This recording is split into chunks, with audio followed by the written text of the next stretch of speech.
Yo, we live. Hey, welcome back to the Golden Goose DFS show. I am your host, Chandler Blakely, aka Goose. Here today bringing you another edition of my starting five for Draftkings and Fanduel, alright? And before we get into that, y'all know we got the lineup review from Saturday night. I got my best lineup pulled up for you all right here. So yesterday I put out the starting five about an hour before lock. If you saw it, it was Ben Simmons, Shake Milton, Kelly Oubre, Giannis, and Brook Lopez. Well, about 30 minutes right before games lock, it comes out Ben Simmons was not playing. So I scrapped the whole thing and went with a different build because I had a certain mindset when I was building that, when I put together the updated starting five. But once the Ben Simmons news came out, it kind of changed my thought process. So I scrapped it and went with a little different build. But so I got my best performing lineup pulled up for you all from yesterday. Got it right here. It was in the actually in the 50-cent mini max, and I threw about 5 lineups in them. And I got it pulled up, man. We came in 174th place, man. Put up 317, as you can see the lineup right here.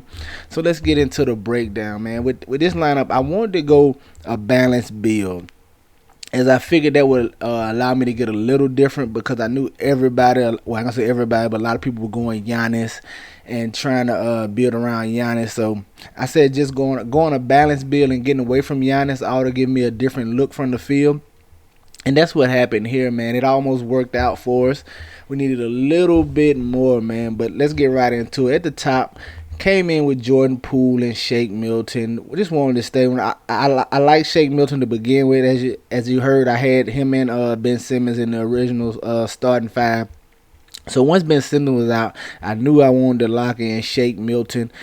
I knew he's an aggressive scorer, man. Doc Rivers is trying to turn him into the Philly version of Lou Will. So when Shake gets in the game, he's always looking for his shot, man. He's gonna be mainly scoring. So that's the problem you have with Shake Milton. If his shot falling, he'll give you a good performance. If not, he might struggle a little bit. But luckily he had his shot going last night. Gave us 28 points, 28 real life points, and right at 34 DK points. The Jordan Poole play, if you saw the video yesterday, I was very skeptical on it. I didn't know, but once he was locked in the starting lineup, I said I just rolled him right back out, man. I knew he was gonna be kind of chalky. It was a 4-gamer. You on a 4-game slate, them small slates, you're gonna have to get some of the chalk. It's just really no way around it for the most part. You just got to pick the ones you're most comfortable with. So I ended up being okay with Jordan Poole. He gave us a nice return at 42 DK points right here, but at 57% ownership. Coming down, Derozan was one of my favorite plays yesterday because I knew he would go low on. He was just off the radar. Nobody was really looking at him. Everybody was Keldon Johnson or Derek White. And I wanted a piece. I wanted the main piece of the Spurs team with no DeJounte Murray and no Patty Mills. Those guys. I knew DeRozan would be having a little more of the ball handling, more playmaking responsibilities. And my assumption was correct, man. As he gave us 22 real life points, but the big determining factor his score yesterday was 13 assists. So you gotta love that, man. Right at 53 DK points at 6% ownership. That really helped us climb up the leaderboard. Tobias Harris was another guy who was, once Ben Simmons was out, Tobias Harris was just a lock for him. I had a lot of Tobias Harris yesterday. So I wanted to go there, man. I knew it was an up-paced matchup for him. The only way they stayed in this game, or the only way they was going to win this game, is if he had a big performance. So that's why I wanted to go to Tobias Harris. And he rewarded us, man. Nice double-double, 29 points, 11 boards for a big 61 DraftKings points, man.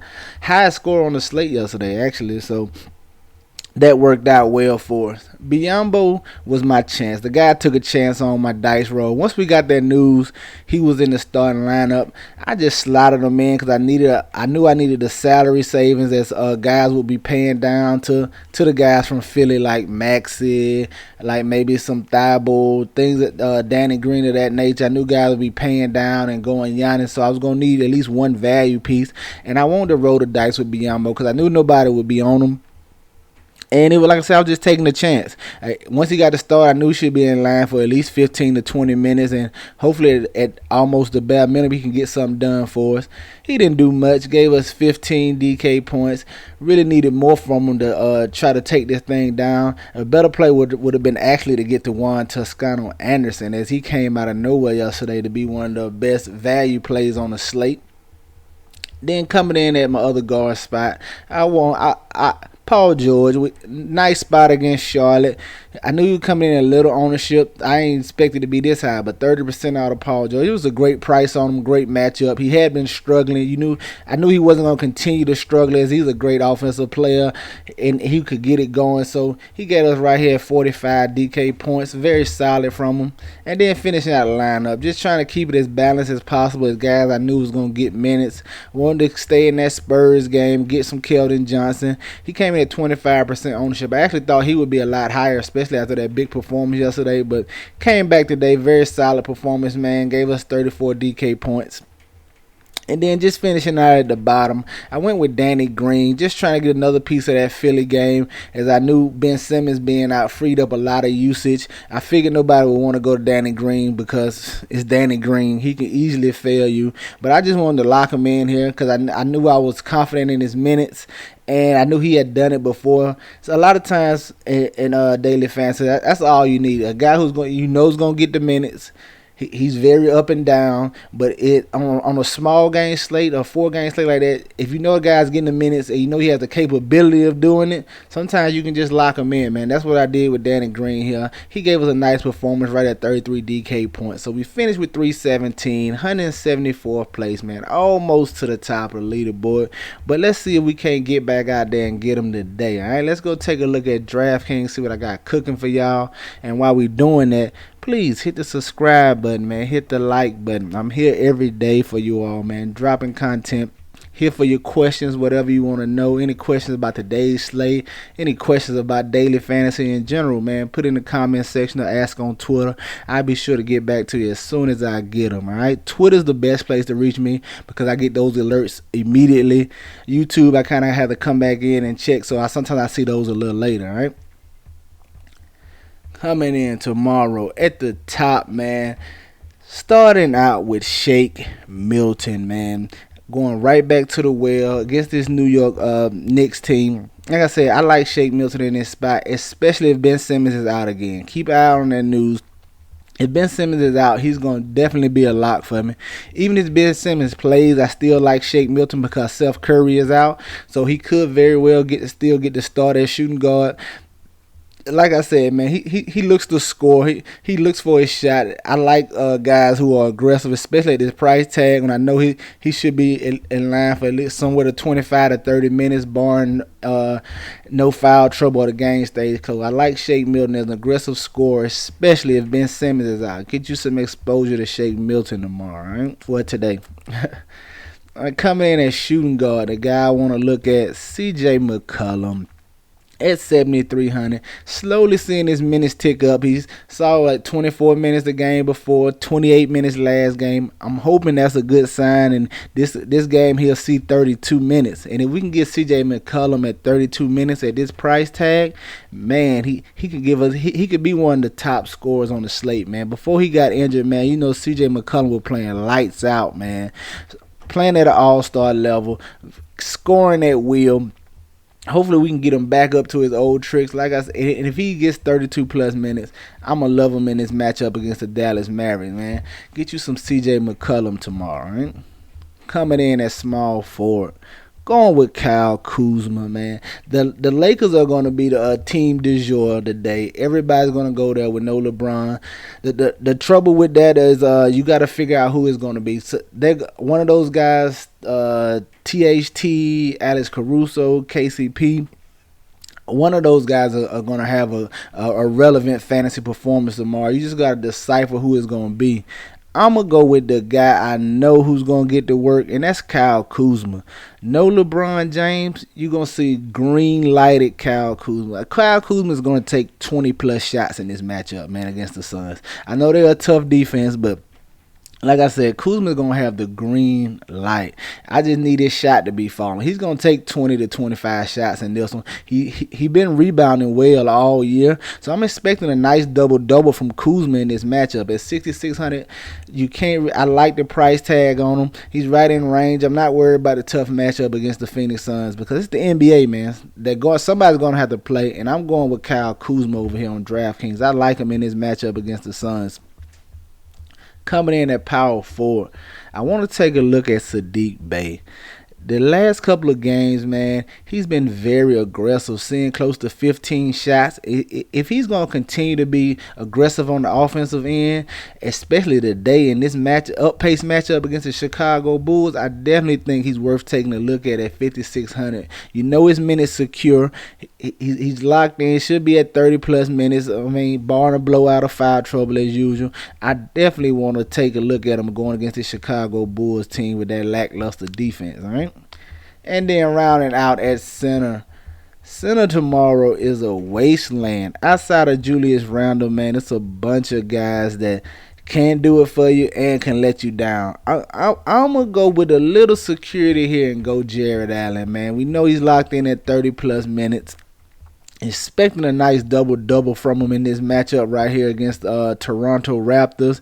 The Raptors will probably start Aaron Bain to combat Jared Allen on the boards. If they start Boucher at the center, Jared Allen is going to destroy him on the boards, man. He'll have a big double-double tomorrow. So I'm going to definitely be interested to see what that Toronto Raptors starting lineup is. But regardless if it's Baines or if it's Boucher, man, I expect Jared Allen or Siakam. They start Siakam at the center too, so either way, it doesn't matter, man. They're probably going to go with Baines because Siakam and Boucher, Jared Allen would have 15-plus rebounds. I like him at this 7,500 price tag, man. Get you some Jared Allen tomorrow, all right? That's going to do it for DraftKings here. The starting five are Shake Milton, CJ McCollum, Kyle Kuzma, Saddiq Bey, and Jared Allen, all right? Let's go take a look at FanDuel. At the top, on FanDuel, man, I want to go with Dennis Schroeder. I love the 6,100 price tag over here on FanDuel. Might be one of my favorite plays on FanDuel. At 6,100. Listen, Dennis Schroeder going to be another guy that plays well tomorrow for the Lakers. I like Schroeder and I like Kuzma as locks for my Lakers pick tomorrow, man. Schroeder's going to be able to get more shots. You know he's going to handle all the playmaking and ball handling and setup opportunities. All that is going to fall on Dennis Schroeder tomorrow, man. Is he going to be? He's going to have to do most of the work to get them in the offensive sets and get everybody where they need to be. I like Dennis Schroeder. We know he can turn in a big one. And at 6,100, man, I think he's underpriced a little bit over here on FanDuel for what his role is expected to be tomorrow. Or today. I keep saying tomorrow. My bad. Coming in as shooting guard, man, Taylor Horton-Tucker. 4,000 over here, man. You gotta love it. You know, we waiting to see. You can keep an eye on the starting lineup. It may be him. It may be Alex Caruso. You never know how they're gonna go. But Taylor Horton-Tucker has been picking up his place since Anthony Davis has been out anyway. Not no LeBron. He's really gonna get a chance to showcase his offensive skill as he's gonna come in looking to be an aggressive and looking to score as well. So I like Taylor Horton-Tucker tomorrow on both sides. Definitely like him on FanDuel at this 4,000 price tag. Coming in at small forward, a guy I want to look at, Rui Hachimura, 4,900. I think he is underpriced as well in his matchup against the Brooklyn Nets.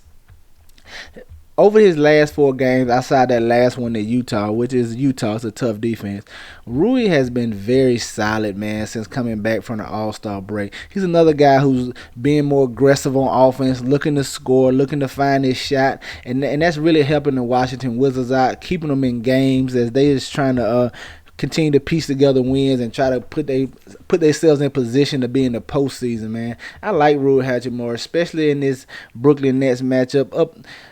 Probably gonna be one of the highest totals on the slate, man. You know, Washington, the fastest team in the NBA, so I look for a little up and down, a lot of scoring in this matchup against the Nets. Get you some Rui Hachimura. Coming in at power forward, man, Tobias Harris. He's locked and loaded, man. No Embiid, possibly no Simmons. If Ben Simmons doesn't play today, he's definitely another lock and load guy you can put in there. Him and Shake Milton is gonna do most of the scoring for the first team offense, and Tobias has just been very, very solid, man, since coming back, since Embiid has went down, man. You can't go wrong with Tobias Harris in his matchup against the Knicks. And rounding out at center over here, man, staying with Jared Allen at 6,300. Oh man, he's on sale over him. I definitely like him on FanDuel. Probably my favorite center play on FanDuel for tomorrow. No, he's locked in for the minutes. I just told you he should have a big double-double against the Toronto Raptors. Get you some Jared Allen today. There you have it, man. My starting five for FanDuel: Dennis Schroeder, Taylor Horton-Tucker, Rui Hachimura, Tobias Harris, and Jared Allen. Get you some exposure to these guys. Get them in your player pool. You know I'm going to have them in mind, man. That's going to do it for us here today at the Golden Goose DFS show. Y'all know the motto: chances make champions. Y'all green up. I see y'all tomorrow, all right? Let's go.